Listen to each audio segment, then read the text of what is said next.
Hello बच्चा लोग, चलो फटाफट फटाफट जल्दी से आ जाओ वापस।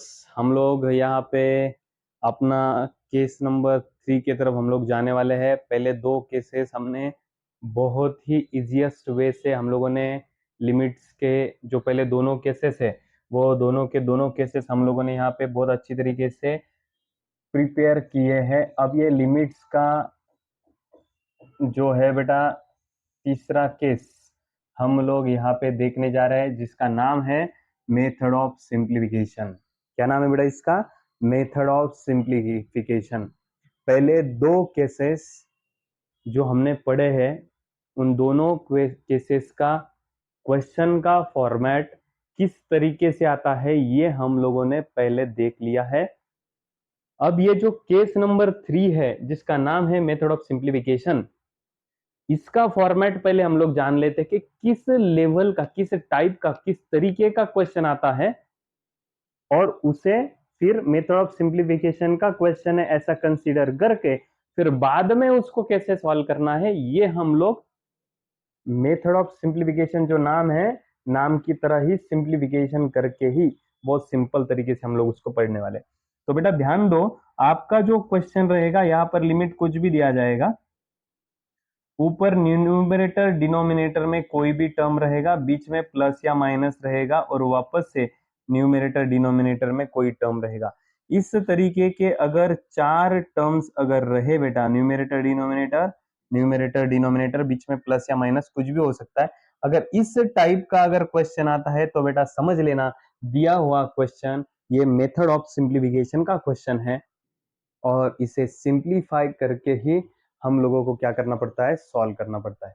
तो बेटा सबसे पहले हम लोग जाएंगे पहले क्वेश्चन की तरफ। देख लो बेटा यहाँ पे सबसे पहले दिए हुए क्वेश्चन में आपको यहाँ पे जो क्वेश्चन आपके सामने स्क्रीन पे है उसे हम क्या करेंगे, सबसे पहले सॉल्व करेंगे। चलो बेटा ध्यान दो अच्छी तरीके से। L इज इक्वल टू ये जो लिमिट है x टेंड्स टू 2, ये क्वेश्चन का जो लिमिट है वो लिमिट मैंने यहाँ पे क्या कर दिया बेटा, एज इट इज मैंने यहाँ पे लिखवा दिया। मैं व्हाइट ही पेन लेता हूँ यहाँ पे, ठीक है।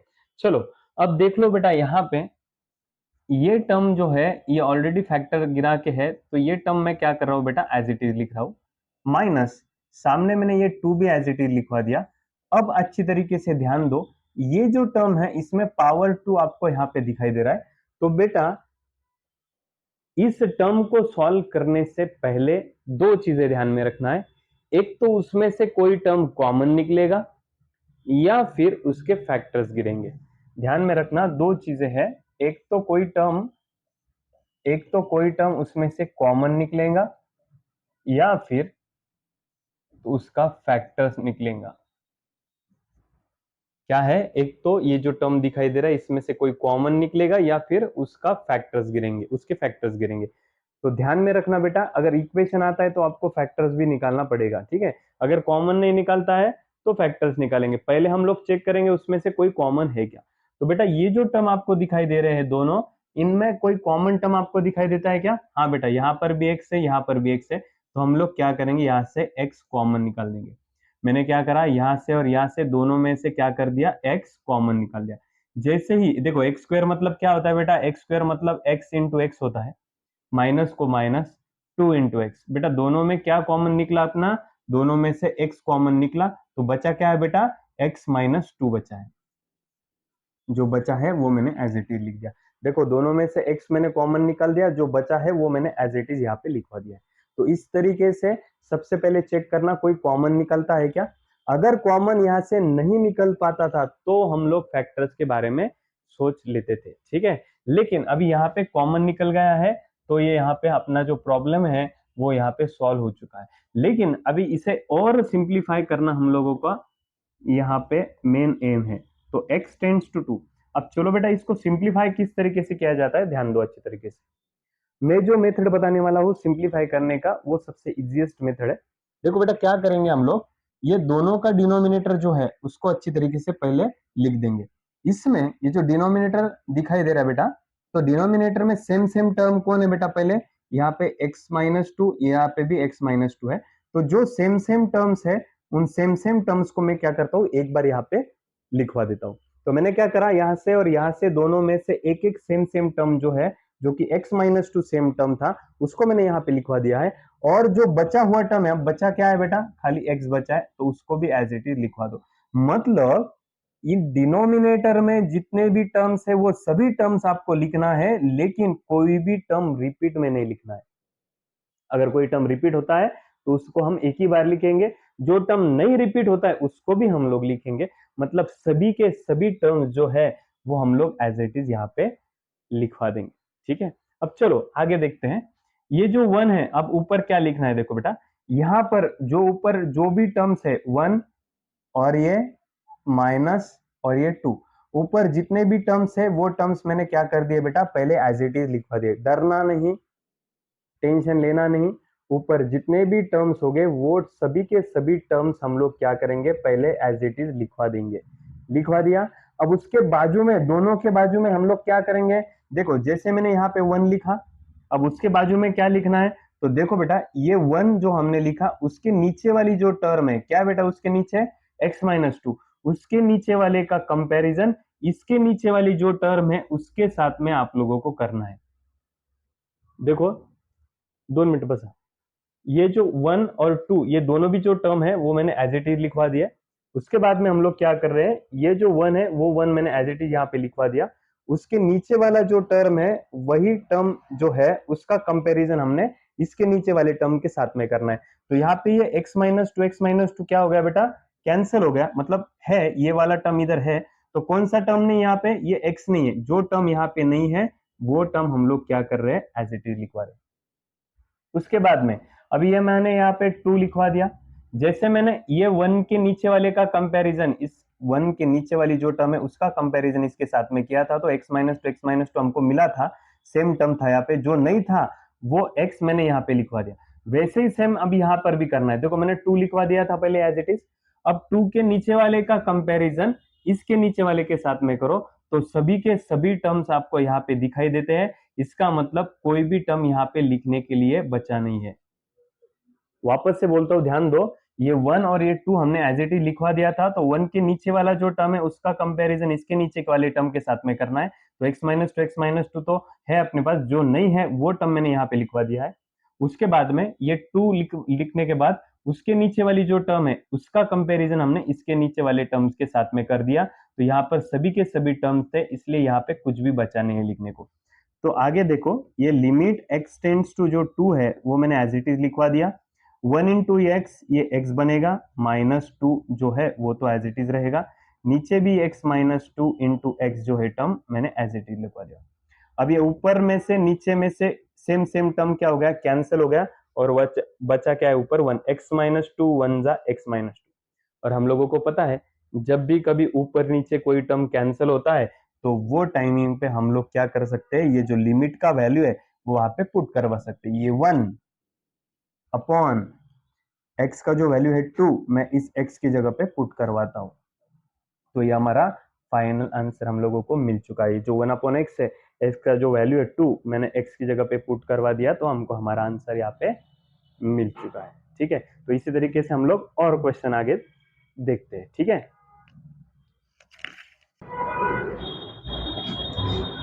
चलो बढ़ते हैं नेक्स्ट क्वेश्चन की ओर। देखो बेटा, दिया हुआ क्वेश्चन में थोड़ा सिंप्लीफिकेशन का है कि नहीं है, ये पहले खुद को पूछ लो अच्छी तरीके से। देखो बेटा, कुछ तो भी अपॉन कुछ तो भी, प्लस और माइनस कुछ तो भी अपॉन कुछ तो भी, मतलब न्यूमरेटर अपॉन, देखो इधर दो टर्म्स बीच में प्लस या माइनस, इसका मतलब 100% दिया हुआ क्वेश्चन ये मेथड ऑफ सिंप्लीफिकेशन का है। ठीक है, चलो इसको अब सॉल्व करते हैं अच्छी तरीके से। देख लो बेटा, L इज इक्वल टू, ये लिमिट जो है x टेंड्स टू 1 मैंने क्या कर दिया बेटा, एज इट इज लिखवा दिया। अब ये पहले वाली जो टर्म है x-1 1 अपॉन वाली, जो वो है मैंने एज इट इज लिखवा दी 1 अपॉन, सामने देखो अभी। अब मैंने यहाँ पे बोला था, इस टर्म को देख के मैंने क्या बोला था, ये इसको देख के सबसे पहले तो चेक करो कोई कॉमन निकलता है क्या। अगर किसी इन दोनों टर्म्स में से कोई टर्म अगर कॉमन नहीं निकलती है तो ऐसे वक्त पे हम लोग क्या करेंगे, फैक्टर्स निकालेंगे इसके। ठीक है, तो चेक करते हैं। एक्स स्क्वायर मतलब क्या होता है बेटा, एक्स स्क्वायर मतलब एक्स इंटू एक्स होता है, माइनस ये एक्स को मैं as it is x into 1 लिखता हूं। ठीक है, अब देखो ये एक्स स्क्वायर मतलब एक्स इंटू एक्स, ये जो एक्स है एक्स इंटू वन मैंने लिखवा दिया। दोनों टर्म्स में कॉमन कौन है बेटा? कॉमन है एक्स। इन दोनों टर्म्स में से कॉमन कौन है? तो एक्स मैंने यहाँ पे क्या कर दिया? कॉमन निकाल दिया। अंदर क्या बचेगा? देखो बेटा एक्स माइनस ये वन, अंदर क्या बचेगा? एक्स माइनस वन बचेगा। दोनों में कॉमन जो है वो मैंने एज इट इज लिखवा दिया। अंदर क्या बचेगा? X minus one. जो बच रहा है वो मैंने एज इट इज लिखवा दिया। चलो अब अगला वाला स्टेप जो है वो ज्यादा इंपॉर्टेंट है। पिछले क्वेश्चन में जिनको अगर समझा नहीं होगा तो उनको ये वाले क्वेश्चन में अच्छी तरीके से समझ जाएगा। देखो बेटा मैंने क्या कहा था, नीचे वाली टर्म लिखवाते वक्त नीचे वाली टर्म को ही आपको देखना है। पहले नीचे वाली टर्म अच्छी तरीके से लिख लेना है, उसके बाद में ऊपर वाली टर्म्स के और हम लोग जाएंगे, ठीक है। अब नीचे वाली टर्म लिखवाते वक्त मैंने क्या बोला था, जितने भी टर्म्स यहाँ पे नीचे है वो सभी के सभी आपको क्या करना है, यहाँ पे नीचे लिखवाना है। ये जो नीचे वाली टर्म है वो पूरी की पूरी टोटल टर्म आपको क्या करना है? नीचे लिखना है। लेकिन उसमें आपको क्या करना है, जो जो टर्म रिपीट आ रही है बेटा उसको एक ही बार लिखना है, और जो टर्म बची हुई है उसको भी लिखवाना है। मतलब पूरे के पूरे टोटल टर्म मैंने यहाँ पे लिखवा दिया है, खाली कोई टर्म अगर रिपीट आती है तो उसको रिपीट नहीं लिखना है, उसको एक ही बार लिखना है। समझ रहे हो बेटा? चलो अब आगे देख लो। ये इधर वाली जो दोनों भी टर्म्स है वो दोनों भी टर्म्स हम लोग क्या कर रहे हैं? एज इट इज लिखवा रहे हैं। मैंने क्या कर दिया, ऊपर जो भी टर्म्स होती है वो टर्म्स मैं क्या कर रहा हूँ? एज इट इज लिखवा रहा हूँ। अब ऊपर यहाँ पे इनके बाजू में क्या लिखना है, तो देखो बेटा ये वन था, मैंने जो एज इट इज यहाँ पे लिखवा दिया है, उसके नीचे वाले का जो कंपेरिजन है बेटा इसके नीचे वाले के साथ में आप लोगों को करना है। अब यहाँ पे कौन है? एक्स माइनस वन है। कौन है यहाँ पे? एक्स माइनस वन है। क्या नहीं है आपके पास? तो एक्स नहीं है। जो नहीं है आपके पास वो आप लोग एज इट इज लिखवा दो, ठीक है। उसके बाद में ये जो वन है मैंने ऑलरेडी एज इट इज यहाँ पे लिखवा दिया है। अब उसके नीचे देखो, जैसे पहले मैंने इसके नीचे का कंपैरिजन इसके नीचे के साथ किया था, जो जो सेम था वो छोड़ के जो नहीं था वो अपने पास वो लिख दिया था। अब सेम टू सेम यहाँ पर इसके नीचे वाले का भी कंपैरिजन इसके नीचे वाले के साथ में करना है। देखो एक्स है, एक्स माइनस वन भी है, दोनों भी टर्म यहाँ पे नीचे है। इसका मतलब यहाँ पे लिखने के लिए आपके पास कुछ भी नहीं है, ठीक है। चलो अब देख लो बेटा, लिमिट एक्स टेंड्स टू ये वन एज इट इज। देखो बेटा one into x, x minus ये वन अपॉन नीचे भी ये एक्स माइनस वन इंटू ये एक्स माइनस वन जा x minus one, same same term cancel हो गई, यहाँ पे वन आ गया। और जैसे ही सेम सेम ऊपर नीचे टर्म कैंसिल होती है हम लोग हमारा लिमिट वहां पे पुट करवा सकते हैं। और मैं यहाँ पे पुट करवाने जा रहा हूँ लिमिट वन अपॉन ये जो x है, ये x की जगह पे ये जो वन है आप यहाँ पे पुट करोगे, तो मैंने यहाँ पे पुट करवा दिया। तो हमारा आंसर वन बाय वन मतलब वन मिल चुका है। बेटा मेथड ऑफ सिंप्लीफिकेशन में सबसे पहली मेन बात जो है, इस टर्म को सिंप्लीफाई करो, जो कि मैंने करवा दिया है। और इस टर्म को सिंप्लीफाई कराते वक्त हम लोगों को ध्यान देना है कि दोनों में से कोई कॉमन निकलता है क्या, और अगर कोई कॉमन नहीं निकलता हो तो आप लोग क्या करोगे? उसके फैक्टर्स निकालोगे, ठीक है। ये एक चीज हो गई। उसके बाद में सेकंड वाली चीज ये है बेटा कि यहां से ये सबसे मेन वाला आपका स्टेप है, तो इसे हम लोग कैसे सॉल्व करेंगे? तो सबसे पहले डिनोमिनेटर की टर्म देखना है, उसमें सेम सेम टर्म जो है वो एक बार लिख देना है। उसके बाद में जो एक्स है वो भी एक बार लिखवा दिया। सेम सेम टर्म एक बार लिखना है, जिसके बाद में अगर कोई टर्म विदाउट सेम है तो वो भी आप लोगों को यहाँ पे लिखना है। उसके बाद में ऊपर लिखवाते वक्त आपको क्या करना है बेटा, यहाँ पर ऊपर न्यूमिनेटर में जो भी टर्म है वो टर्म आपको यहाँ पे एज इट इज लिखना है, जैसे कि ये वन मैंने यहाँ पे लिखवा दिया। उसके बाद में उसके नीचे वाले का कंपैरिजन इसके नीचे वाले के साथ में करना है, तो आपको x minus one same term यहाँ पे दिखाई देता है, तो उसको छोड़ दो। जो टर्म आपको यहाँ पे सेम नहीं है उसको आपको यहाँ पे लिखना है। उसके बाद में माइनस एज इट इज, ये ऊपर वाला वन भी एज इट इज। जैसे ही इसके नीचे वाले का कंपैरिजन इसके साथ में किया था, सेम टू सेम इसके नीचे वाले का भी कंपैरिजन इसके साथ में करना है। तो आपको एक्स माइनस वन दिखाई दे रहा है, एक्स एक्स भी दिखाई दे रहा है। इसका मतलब इसके नीचे वाले सभी टर्म इसके नीचे यहाँ पे है, तो यहाँ पे लिखने को कुछ बचा ही नहीं, ठीक है। तो हम लोग कुछ भी नहीं लिखेंगे। अब यहाँ पे क्या बचा है? X minus one. अब ऊपर नीचे कोई टर्म कैंसिल होती है तो हम लोगों को पता है हम लोग यहाँ पे क्या कर सकते हैं? लिमिट पुट करवा सकते हैं, जो कि हम लोगों ने यहाँ पे लिमिट पुट करवा के हमारा आंसर यहाँ से हम लोगों ने ले लिया है। ठीक है, चलो सेम टू सेम और एक क्वेश्चन प्रैक्टिस के लिए हम लोग यहाँ पे लेने जा रहे हैं। ठीक है, चलो देख लो बेटा अच्छी तरीके से।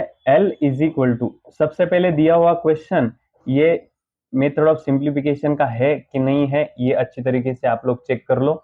हाँ, न्यूमेरेटर डिनोमिनेटर, न्यूमेरेटर डिनोमिनेटर बीच में प्लस या माइनस तो भी है, इसका मतलब दिया हुआ क्वेश्चन जो है मेथड ऑफ सिंप्लीफिकेशन का जरूर है।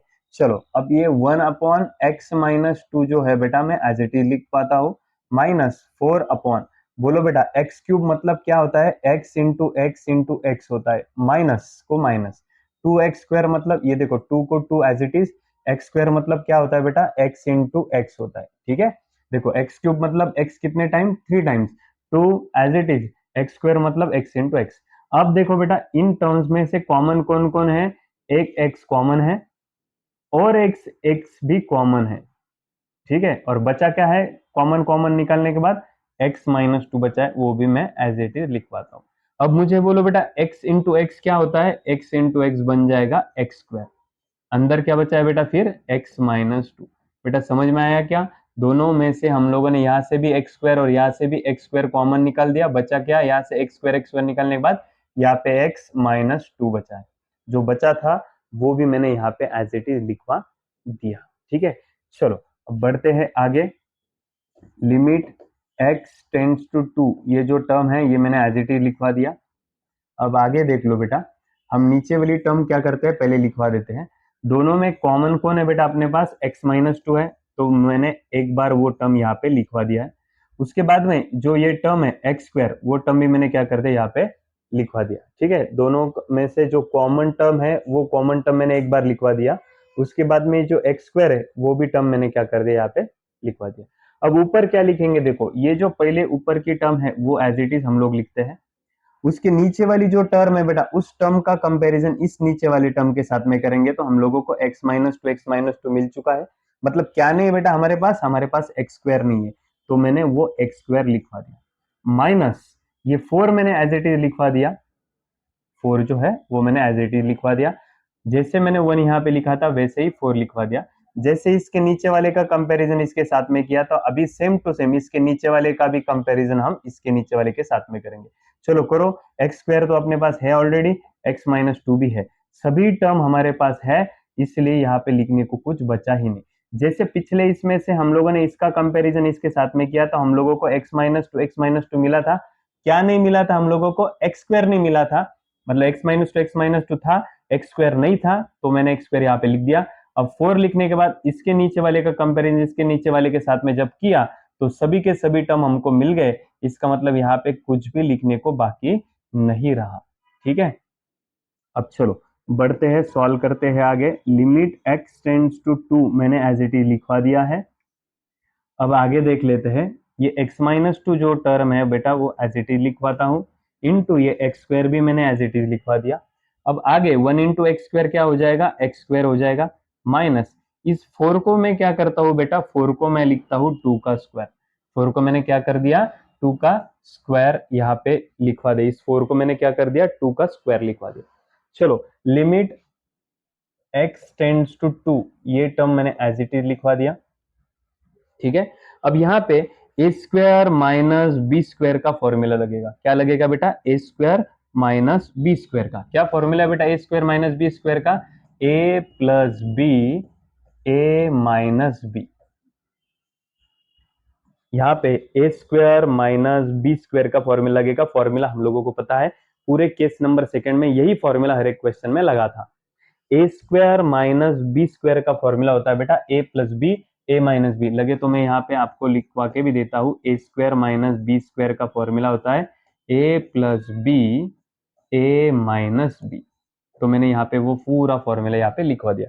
नीचे की जो टर्म है बेटा वो टर्म हम लोग एज इट इज लिखेंगे, जो कि है x-2 इंटू एक्स स्क्वायर। ठीक है, अब यहाँ पे ऊपर में से और नीचे में से सेम सेम टर्म क्या हो गया बेटा, यहाँ पे कैंसिल हुआ, और जैसे ही ऊपर नीचे कोई टर्म कैंसिल होती है हम लोग वहां पे लिमिट पुट कर सकते हैं, मतलब x का वैल्यू 2 हम लोग वहां पे पुट कर सकते हैं। बचा क्या है लेकिन, ये टर्म और ये टर्म, चलो पुट करो, x की जगह पे क्या बेटा 2 प्लस ये जो नीचे का 2 है एज इट इज, x की जगह पे क्या बेटा 2, उसका क्या बेटा स्क्वायर। बोलो बेटा 2 + 2 कितना होगा 4 अपॉन 2 का स्क्वायर कितना होगा 4, 4/4। इसका आंसर क्या बना बेटा, वो बन गया 1। ठीक है, तो इस तरीके से लिमिट का इस क्वेश्चन का आंसर आपको मिल चुका है, जो कि है यहाँ पे 1। और आपको यहाँ पे ये एक और ये दो क्वेश्चंस, ठीक है। चलो अब ये एक क्वेश्चन मैं सॉल्व करके देता हूं, और ये जो सेम टू सेम क्वेश्चन है अगला वाला, ये आप लोगों ने सॉल्व करना है। ठीक है, चलो बढ़ते हैं अपने अगले क्वेश्चन की तरफ, जो कि आपको यहाँ पे स्क्रीन पे दिखाई दे रहा है। ठीक है, चलो बेटा ध्यान दो अच्छी तरीके से। L limit x tends to 3 मैंने एज इट इज लिखवा दिया, ये 1/x-3 भी मैंने एज इट इज लिखा, माइनस ये 2 अब यहाँ पे आपको इक्वेशन आया हुआ है। अब मैंने बोला था इसको देख के आपको क्या करना है, एक तो कॉमन निकालना है या फिर फैक्टर निकालने हैं। अब इसको अगर हम लोग देखेंगे तो बेटा तीनों में x इधर x है क्या, नहीं है। इसका मतलब इसमें से कोई भी टर्म आपकी कॉमन नहीं निकल रही है। इस पूरे इसमें से कोई भी टर्म क्या नहीं हो रही है, कॉमन नहीं निकल रही है। तो हम लोग क्या करेंगे, अगर कोई टर्म कॉमन नहीं निकलता है तो उसका हम लोगों ने क्या बोला था आपको, कि उसका फैक्टर्स निकालना पड़ेगा हम लोगों को। तो चलो फैक्टर्स निकालते हैं। देखो फैक्टर्स निकालते तो इस दिए हुए क्वेश्चन के क्या फैक्टर्स निकलेंगे बेटा, इस दिए हुए क्वेश्चन के फैक्टर्स निकलेंगे x-3 x-1। अब ये फैक्टर्स मैंने कैसे निकाले, ये क्वेश्चन कंप्लीट होने के बाद में मैं आपको बोलता हूं। अभी फिलहाल के लिए आप लोग सोच लीजिएगा, समझ लीजिएगा, इसके फैक्टर्स ये आ गए समझो। ठीक है, अब वो कैसे निकालते क्या निकालते हैं, ये हमने 10th में भी पढ़ा है, 9th में भी पढ़ा है, लेकिन फिर भी मैं मेरा ट्रिक आपको यहाँ पे बोल दूंगा कि इसके फैक्टर्स कैसे निकालना है। अभी फिलहाल के लिए आप समझ लो कि इसके फैक्टर्स ये आ गए हैं। ठीक है, चलो सॉल्व करते आगे। लिमिट x टेंड्स टू 3 मैंने एज इट इज लिखवा दिया। पहले हम लोग क्या करते हैं बेटा, डिनोमिनेटर लिखवा के देते हैं। ठीक है, तो ये x-3 सेम टर्म था, तो मैंने वो एक बार यहाँ पे लिखवा दिया है। सेम टर्म हम लोग एक बार लिखेंगे, जो बचा है वो टर्म भी हम लोग क्या करेंगे, यहाँ पे लिखवा देंगे। लेकिन जो जो सेम टर्म है उसको हम एक ही बार लिखते हैं, जो बचा है टर्म उसको भी एक बार लिखते हैं। ठीक है, अब आगे देखो, ये जो 1 है वो 1 मैंने एज इट इज लिखवा दिया। अब उसके नीचे वाले का कंपैरिजन हम इसके नीचे वाले के साथ में करते हैं। 1 को मैंने एज इट इज लिखवा दिया, इसके नीचे वाले का कंपैरिजन इसके नीचे वाले के साथ में करते हैं। हमको x-3 यहाँ पे मिल चुका है। जो टर्म हमारे पास नहीं है, क्या नहीं बेटा, हमारे पास x-1 नहीं है, तो मैंने क्या कर दिया, वो टर्म यहाँ पे लिखवा दिया। ठीक है, उसके बाद में ये माइनस और ये 2 मैंने एज इट इज लिखवा दिया। जैसे ही इसके नीचे वाले का कंपैरिजन इसके साथ में करा था, वैसे ही इसके नीचे वाले का कंपैरिजन भी हम लोग इसके नीचे वाले के साथ में करेंगे। तो हमको x-3 x-1 सबके सब टर्म्स यहाँ पे मिल चुके हैं। इसका मतलब यहाँ पे लिखने के लिए कुछ भी बचा नहीं है। समझ रहे हो क्या, यहाँ पे मैंने जब इसका कंपैरिजन इसके साथ में किया था, तो हमको इसके नीचे जो x-3 है वो यहाँ पे इसके साथ में कंपेयर करते ही हमको x-3 मिल चुका था। जो हमारे पास नहीं है वो टर्म है ना यहाँ पे लिखवा दिया था। तो ये 2 भी मैंने एज इट इज लिखवा दिया। अब इसके नीचे वाले का भी कंपैरिजन इसके नीचे वाले के साथ में करो तो सभी टर्म्स हमारे पास है। इसका मतलब यहाँ पे कुछ भी नहीं भी लिखा तो भी मतलब कुछ लिखने के लिए है ही नहीं। चलो अब बढ़ते हैं आगे। लिमिट x टेंड्स टू 3 मैंने एज इट इज लिखवा दिया। अब देखो ये जो नीचे वाला टर्म है x-3 x-1, ये मैंने एज इट इज लिखवा दिया। आगे देख लो बेटा 1 इंटू x-1, ये x-1 बनेगा एज इट इज। सामने कौन है बेटा, -2 है। ठीक है, चलो L is equal to limit x tends to 3 as it is x-1 -2, ये -1 -2 क्या बनेगा बेटा, -3 बनेगा। क्या बनेगा, -1, ये -1 -2 क्या मिला यहाँ पे, -1 -2 -3 हो गया। नीचे क्या है बेटा, x-3 और ये x-1 जो है वो मैंने क्या कर दिया, एज इट इज लिखवा दिया। ये x-3 और ये x-1 जो है मैंने क्या कर दिया, एज इट इज लिखवा दिया। अब देखो बेटा यहाँ पे ये x-3 1 जा x-3 यहाँ पे बन चुका है। क्या हुआ, x माइनस जो है -3 वो यहाँ पे क्या हो गया, बन चुका है।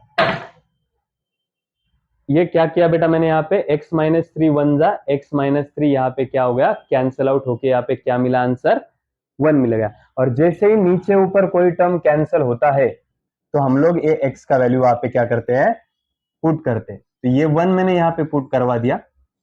x का वैल्यू क्या है बेटा 3, पुट करो यहाँ पे 3 माइनस 1, ये 1 अपॉन 3 माइनस 1 कितना मिला 2 मिला। तो इस तरीके से यहाँ पे आपको आपका आंसर मिल चुका है जो कि है 1/2।